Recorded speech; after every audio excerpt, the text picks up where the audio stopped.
احنا عارفين ان القوات المسلحه قادره ان هي تحمي مصر كلها مش تحمي بورسعيد، لان دول يعتبر احنا بنشعر بالاطمئنان حقيقي لما يبقوا متواجدين، لان هم الدرع بتاعنا، هم الحمايه بتاعتنا، غير كده ما بنشعرش بالامان.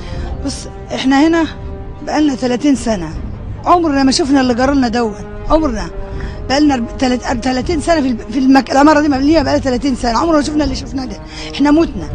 احنا متنا وشفنا الموت بعينينا. المهم لوما الجيش ده علينا، لوما الجيش ده علينا كنا الحمد لله الحمد لله. الجيش نزل يوم السبت بعد الظهر، ما اقولكش احنا حسينا بايه، كنا خايفين ننزل من البيت، دلوقتي بننزل وبنمشي وبنتحرك براحتنا وبنروح ونيجي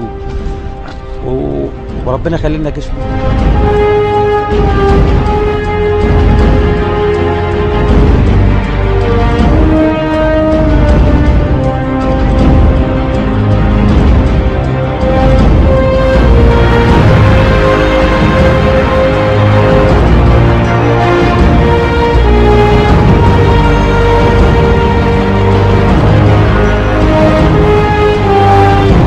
نتمنى أن نجد الجيش المصري في دوريات مستمرة داخل السويس. مجرد ان الجيش نزل حسينا بالامان، الناس ارتاحت وكل الامن بصفه عامه كان في امن وامان في السويس. ونشكر القوات المسلحه واتمنى دائما ان يكونوا معانا دائما في كل المواقف، واحنا معاهم دائما، ودائما احنا بنحب القوات المسلحه لان احنا عايشين جواهم وهم عايشين جوانا مدى العمر. القوات المسلحه طول عمرها درع واقي لنا كمصريين، وهم الملاذ الاخير.